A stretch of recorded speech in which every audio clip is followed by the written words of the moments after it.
Welcome back to the deep dive, everybody. Today we're digging into something I think we all grapple with, how to be truly inspiring as a leader. Yeah, it's one of those things, you can feel it when someone has it, Right. but how do you actually, cultivate it? Right. It's not some magical quality you're just born with. You sent us this fantastic interview with Dr. Adam Galinsky from Columbia Business School. Oh, yeah, he's brilliant. He's a leading expert on all things social psychology, leadership, organizational behavior, and his book, Inspire. The universal path for leading yourself and others really breaks down the science of inspiration in a way that's both fascinating and super practical.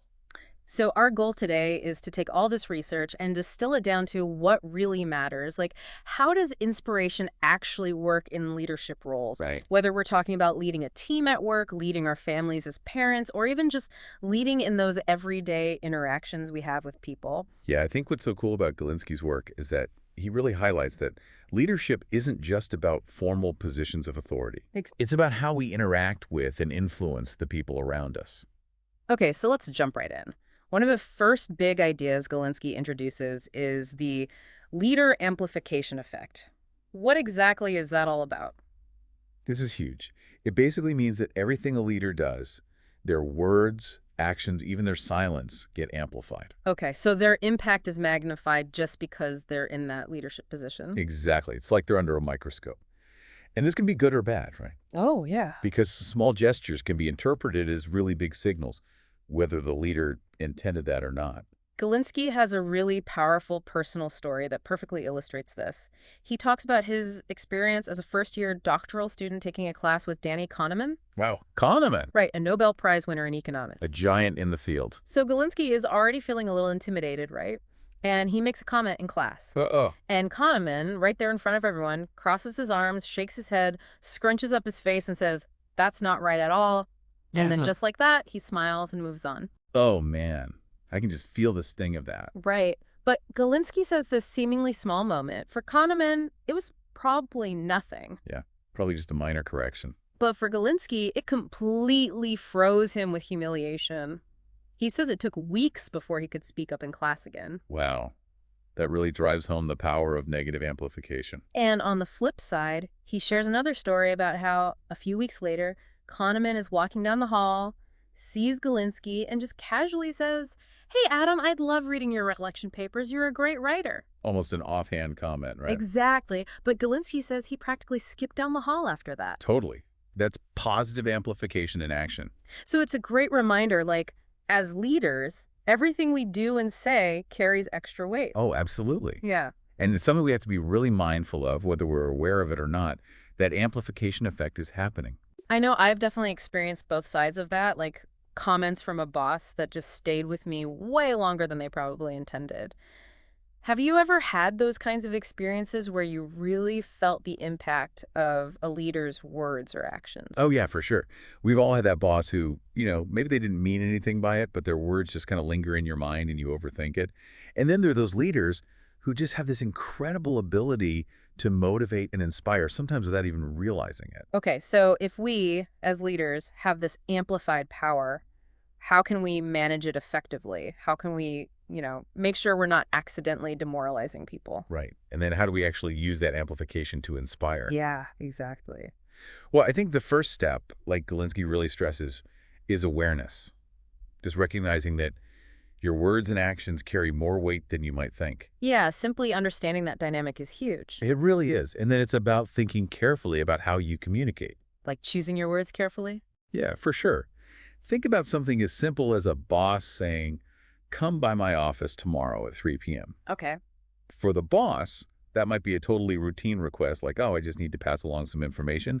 But for the employee, it can be a huge source of anxiety. Like, oh no, what did I do wrong? Exactly. They're left wondering if they mess something up, if there's a problem. Because they don't have all the information. Right. And their mind just starts filling in the blanks. Yeah. And the power dynamic just magnifies those concerns. It's interesting because even a leader's silence can have that amplified effect. Like, if they're not communicating clearly, it can create a lot of uncertainty and speculation. Absolutely. Galinsky actually uses a really interesting example from Northwestern University. They had a problem with their computer tech support. Oh, okay. Even though the professors, in theory, had higher status within the university, When their computers went down, they were completely at the mercy of the tech support. Because the tech support had the power in that specific situation. Exactly. And the professors would be left in the dark, wondering what was going on with their repairs for days. It created a ton of anxiety. So how did they solve that? They came up with a simple but brilliant solution. They required the tech support to send a quick daily update to anyone whose computer they were working on. So even if it was just still running diagnostics, it gave people a sense of what was happening. Exactly. And it dramatically reduced the anxiety. It shows how powerful just clear and consistent communication can be. Yeah, that's such a good example of how small adjustments can make a huge difference in terms of that negative amplification. So communication is key. What about actually minimizing those negative impacts in the first place? Like, how can we avoid accidentally demoralizing people? Well, Galinsky suggests a few things. One is to be really mindful about offering criticism publicly. Sometimes it's better to have those conversations privately. Yeah, that makes sense. And even when you do offer constructive criticism, thinking about how you deliver it, softening the language you use. Softening the blow. Exactly. He shares an example from when his PhD students would give their first research presentations. Yeah. His initial instinct was to jump right in with all his critiques. Like, here's what you need to improve. Yeah, and he realized that while his intentions were good, for the students who had just poured their heart and soul into this presentation, hearing all that criticism right away was really deflating. Yeah, it makes sense. So he shifted to offering that feedback the next day, giving them a chance to really savor the accomplishment of the presentation. That's a really smart approach. Now let's flip it. How can we leverage this whole amplification effect to actually inspire people? This is where it gets really exciting. One powerful way is to actively amplify the positive. To be sincere and specific when you're offering praise or expressing gratitude. Okay, so not just generic compliments. Right, really make it personal and meaningful. So the person knows you're actually paying attention. Exactly. Galinsky tells a story about a workshop he did with 50 CEOs. He gave them a challenge. To each email 3 people in their organization who had less power than them. Okay. And in the email, offer genuine and detailed praise for something they did well, something helpful, something that impressed them. And what happened? Well, the results were incredible. Within just 15 minutes, one of the CEOs had already sent his 3 emails and received 3 joyful replies back. Wow, so quickly. Yeah, one person even said they were so excited they were going to take their partner out to a nice restaurant to celebrate. It really underscores how a small gesture from a leader can have this huge ripple effect. And they didn't even have to invest a lot of time. No, just a few minutes, really. But the impact was profound. That's amazing. Now, you mentioned something earlier about power and status and how that can sometimes play out in a negative way. Yeah, this is where Galinsky introduces the idea of little tyrants. Okay, tell me about these little tyrants. It's basically what happens when someone has a position of power, like think of a security guard, a customer service representative dealing with complaints, or even like a DMV clerk. They have power in that specific situation, but they might not feel a lot of respect or status associated with their role. Right. And that combination can be toxic. Toxic. How? They might become overly rigid, enforce rules in a really inflexible way, or just treat people poorly. It's like they're overcompensating for their perceived lack of status by wielding their power in a negative way. Galinsky actually has a perfect example of this from his own experience at Northwestern. It involved the reimbursement clerk, who was known as the soup Nazi because she was notoriously difficult. Oh yeah, I've heard stories about people like that. But Galinsky learned that she had a passion for snow globes. And because of health and financial reasons, she couldn't travel to get them. Okay. So someone suggested to Galinsky, next time you go on a trip, bring her back a snow globe. I love that. Yeah, and it's amazing this little gesture, bringing her back these snow globes, actually transformed their interactions. She wasn't so much of a soup Nazi anymore. Exactly. His reimbursements were processed without any hassle. It's incredible how these small acts of kindness can really change the whole dynamic. And it's not really about the snow globe itself, right? Right. It's what it symbolizes. It's about communicating respect. It's saying, you matter. I'm thinking about you. I value you. And, you know, when she passed away, her collection of snow globes was actually displayed at her funeral. And people were invited to take one if they had given it to her. It clearly meant a lot to her. So I think the takeaway here is if you encounter someone who seems to be acting like a little tyrant, try to consider what might be going on beneath the surface. Yeah, what insecurities they might have. Exactly. And how can you make them feel more secure, more respected? Because that can completely change how they interact with others. That's really powerful. Okay, let's shift gears now and talk about the core of Galinsky's framework for inspiring leadership. Okay, so this is where he introduces what he calls the Sweet Three: being visionary, being an exemplar, and being a mentor. And these are the qualities that consistently emerge when people describe leaders who inspire them, right? Exactly. He's analyzed thousands and thousands of responses from people all over the world, and these three characteristics consistently rise to the top. And what's interesting is that he talks about them as existing on a continuum. Yeah, because leaders are in these positions of power and influence, their behavior has a more intense impact. So there's not a lot of room for neutrality. Right. Their actions will either tend to inspire or infuriate people. Okay, so let me break down each of the sweet three. What does it mean to be visionary? Being visionary is about having this optimistic, big picture view. Okay. It's about being able to see where you want to go, even if the path isn't totally clear yet. And then being able to communicate that vision to others. Exactly. To simplify it, to make it compelling, to really articulate it in a way that resonates. And that speaks to a fundamental human need, our need for meaning and understanding. We want to know where we're headed and why it matters. Yes, exactly. And then we have being an exemplar. Okay, what does that involve? Being an exemplar is about how you conduct yourself as a leader.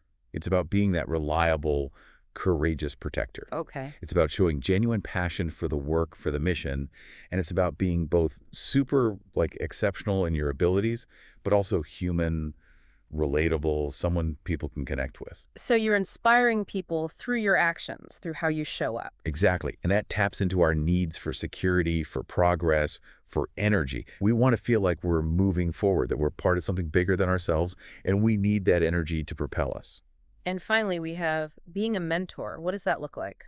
Being a mentor is all about empowering and elevating the people around you while also showing empathy for their experiences. Okay. It's about giving people opportunities to grow, recognizing their contributions, and really trying to understand their perspective. So it's about making people feel valued and seen. Exactly. And that satisfies that deep human need for respect, for appreciation, for feeling like we're a part of something. I love how each of these sweet three qualities speaks to a different fundamental human need. Now, something that really struck me about Galinsky's findings is how universal these characteristics are. Yeah, that's one of the most fascinating things about this research. Like, you'd think different cultures might value different leadership qualities. Right. But it turns out that despite those cultural differences, these three consistently emerge as key sources of inspiration. It's not that every single person in every culture will necessarily mention all three, Right. but when you look at large enough groups of people, all three will be cited as reasons why they find a particular leader inspiring. So qualities like being optimistic about the future, having the courage to stand up for what's right, showing genuine passion for the work you do, empowering others to grow, and showing empathy. Those resonate across cultures. Yeah, they consistently inspire, regardless of where you come from. So this leads to a really important question. Yeah. Can someone who isn't naturally seen as inspirational actually learn to become an inspiring leader? Like, is it nature or nurture? Galinsky is very clear on this. Inspiring leaders are made, not born. We can learn to be more inspiring. Absolutely. Because there's this consistent set of behaviors associated with inspiring leadership, these sweet three, those behaviors can be learned, they can be developed, they can be nurtured, they can be practiced. So it's really about our behavior, not some inherent quality we have or don't have. Exactly. We're not just stuck being either inspiring or infuriating. Right. It's our current behavior that has that effect. So it means change is possible. Yes, positive change is definitely possible, although, maintaining that inspiring influence, it's an ongoing journey, not a one-time fix. Okay, now let's talk about negotiation, particularly for those who are in positions of power. Okay. What are some strategies they can use to negotiate effectively and ideally in a way that benefits everyone involved? Well, Galinsky really emphasizes the power of perspective taking. Okay, so trying to see things from the other person's point of view. Exactly. And by genuinely understanding what the other party wants and needs, those in power can craft offers that create a win-win situation. So it's about finding that balance. Yeah. He makes a distinction here between perspective taking and pure empathy. Okay, so what's the difference? Empathy is obviously important, but sometimes it can lead to like a win-lose situation where you're just giving in to the other person's demands. Okay.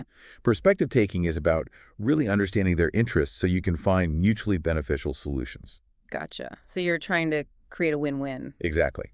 And one really interesting technique he talks about is something called MESOS. Okay, I've never heard of that. What is that? MESOS stands for Multiple Equivalent Simultaneous Offers. Okay. It's the idea that when you're negotiating, instead of just presenting one offer, you give the other party two or more options that are of roughly equal value to you. Okay. So for example, if you're selling a car, you might offer a price of $25,000 with a 5-year warranty or $24,000 with a 3-year warranty. Okay. Now, as the seller, you might value each year of the warranty at about $500. So both offers are pretty much the same to you financially. Right. But for the buyer, they get to choose what's more important to them. That's really interesting. Why is this so effective? Well, research shows that offering multiple equivalent options like this makes the other party feel like you're being more flexible, more interested in finding an agreement that works for them. So it builds trust. Yeah. And they're also more likely to feel good about the outcome, even if it's an outcome that's also favorable to you. Because they feel like they had some control. Right. They got to make a choice. Exactly. And it can also encourage more creative problem solving. Sometimes when you present those multiple options, it can spark a conversation that leads to a solution neither of you had even considered before. So instead of just going back and forth, it opens up the possibilities. Yeah, exactly. Okay, what about those high-pressure tactics, like, this deal is only good today? Those kinds of things. Yeah, do those actually work? Well, Galinsky says that while the principle of scarcity can definitely be influential, trying to corner people like that often backfires. Because it makes people feel pressured. Right. And when people feel pressured, they tend to get defensive, resistant, or even aggressive, which can lead to a worse outcome for everyone. So it's about finding that balance. Yeah, creating a sense of urgency without making people feel like they have no options. Okay, let's shift our focus now to mentorship. Okay, back to the sweet three. Yeah, what are the qualities of a truly great mentor? Well, as we talked about earlier, it's all about those three key actions. Empower, elevate, and empathize. Okay, let's break those down. What does empowerment look like in the context of mentorship? Empowerment is about giving people the responsibility and opportunities they need to grow and develop. Okay. It's about showing that you trust their abilities and that you believe in their potential. And a great way to do this is to give them real challenges, real stretch assignments. Like, here's something I trust you to handle. Yeah, give them the chance to lead a presentation, represent the team in an important meeting, something that pushes them outside their comfort zone. So the opposite of micromanaging. Exactly. Yeah. Micromanaging is one of the most demotivating things you can do because it basically says, I don't trust you to do this right. And it undermines that person's sense of control. That makes sense. You know, there's actually some really interesting research showing that a lack of control in important situations can even lead people to develop superstitious beliefs or subscribe to conspiracy theories. Wow, I never thought about it that way. Yeah, it's like our brains are trying to find some sense of agency, some way to explain what's happening when we feel like we have no control. Okay, so empowerment is about giving people the space and the trust to grow. What about elevation? Elevation is all about celebrating successes and sharing credit. It's about protecting individuals from unnecessary burdens or unfair punishment. Yeah. It's the opposite of, taking all the credit for yourself or throwing people under the bus when things go wrong. Right. That kind of behavior just breeds resentment. Exactly. And research has actually shown that when leaders actively share credit and acknowledge the contributions of their team members, it doesn't diminish their own status. It often increases it. Really? Yeah, Galinsky refers to this as expanding the status pie. So by elevating others, you're actually elevating yourself as well. Because you're creating a more positive, collaborative environment. Exactly. And again, those small gestures can make a huge difference. Like those CEOs sending out emails of praise. Yes, exactly. It's about taking the time to recognize people's efforts. And finally, what about empathy? Empathy is about trying to understand the context in which people are operating, to see things from their perspective. Okay. Galinsky uses this great example from the Wings of Fire series with the character Sunny. She always tries to understand why other characters are acting the way they are, even if their actions seem negative on the surface. It's about looking beyond the behavior to understand the motivations and the challenges people might be facing. So you're not just judging their actions, you're trying to see the whole picture. Exactly. And that kind of empathy can make you a much more effective mentor. Now, we've talked a lot about formal leadership roles, but what about people who are lower down in an organization? Yeah, that's a great question. Can they still be inspiring leaders, even if they don't have a fancy title? Absolutely. I think Galinsky's definition of leadership is really key here. Okay, remind me of his definition. He defines leadership as the capacity to motivate, integrate, and enable a collection of individuals towards a shared goal. And notice, power, authority, rank, those aren't part of the definition. It's really about your behavior, your ability to influence others. Right, so inspiring leadership isn't about what position you hold, it's about how you act. So even without formal power, you can still embody those sweet three characteristics. You Exactly. can be visionary, be an exemplar, be a mentor, just through your actions. Yeah, you can share a compelling perspective, you can be reliable and demonstrate passion, you can empower your colleagues. And that can have a ripple effect. Absolutely. Even if you're not the CEO, you can still inspire and influence people around you. Okay, let's talk about parenting for a minute. Okay, yeah. Because Galinsky really sees parents as leaders, right? Yeah, and he talks about how that whole leader amplification effect translates to the parent amplification effect. Which I imagine is even more powerful because kids are so impressionable at those young ages. Exactly. He shares this really heartbreaking story from one of his former students. When she was a child, she overheard her mother say to someone that her sister, quote, had a real knack for the piano. Ouch. And even though this woman was also considered a talented piano player, that one offhand comment from her mother had such a negative impact that she never played the piano again. It's amazing how these seemingly casual remarks can have such a lasting effect on kids. Yeah, and it's not that parents are trying to be cruel, right? Right. It's just that they don't always realize how much weight their words carry. Yeah, we're not always as mindful as we should be. Now, has Galinsky's research influenced his own approach to parenting? He says it's completely changed how he sees his role as a father. He gives this great example with his son, Asher. After his grandmother, Lola, moved to Las Vegas, Asher started acting out, being really difficult, especially with his mom. Okay. And at first, they were just, reacting to the behavior. Trying to discipline him. Yeah, but then they sort of put on their visionary lens, tried to see the bigger picture, and they realized that Asher was probably really upset about his grandmother leaving. He just couldn't articulate those feelings. Exactly. Yeah. And his mom, who was always there, became the target for those feelings. It's like he was taking it out on her. Yeah. But once they understood that, they were able to respond with a lot more empathy and a lot less reactivity. That's a great example of how those leadership principles can apply to parenting. Yeah, and he talks about how he consciously tries to embody the sweet three in his own parenting. Okay, how so? Like being that calm and courageous protector when they're out in the world, like on a crowded subway, Reassuring presence. Exactly. Yeah. And also finding that balance between empowering his sons to be independent while still providing the support they need. Okay, so as we wrap up, I'm curious, who are some of the people who have really inspired Adam Galinsky in his own life? Well, obviously Danny Kahneman was a huge influence. Yeah, for better or worse. Right, he really shaped his early experiences as a researcher. Anyone else? Yeah, he talks a lot about his parents. He credits his father for inspiring his, creative problem-solving abilities, always figuring out a way to make things work. Okay. And his mother for her incredible generosity. There's this really touching story where they're out at dinner and his mom notices the waiter seems down. Yeah. And at the end of the meal, she buys a gift for the waiter just to try and cheer him up. Wow, that's lovely. It's a small gesture, Yeah. but it just shows this incredible compassion. Yeah, and it clearly made a lasting impression on him. Yeah, for sure. Anyone else? Yeah, he also mentions his current dean at Columbia, Costas Miklaras. He really admires him for his ability to combine, brilliant strategic thinking with his deep humanity and emotional understanding. Okay, finally, what's Galinsky working on now? What are some of the big questions he's exploring? Well, he's really interested in the power of simple reflection exercises to cultivate those visionary, exemplar, and mentor mindsets. So just taking time to reflect on these qualities can make you a more inspiring leader. That's the idea. He did this fascinating study with a group of unemployed people in Switzerland, Okay.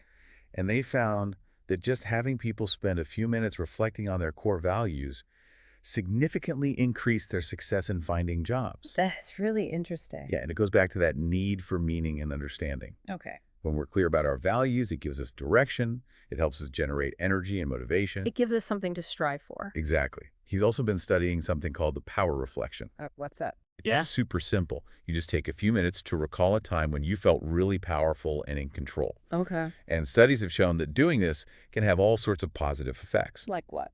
It can help you stay calm in stressful situations, encourage more strategic, big-picture thinking, help you be more authentic, and even improve your negotiation skills. Wow, that's amazing. Yeah.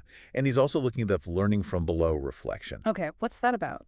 It's about consciously taking the time to reflect on what you've learned from people who are lower in the organizational hierarchy. Okay. So, not just your superiors, but also your peers, your direct reports, even people in completely different departments.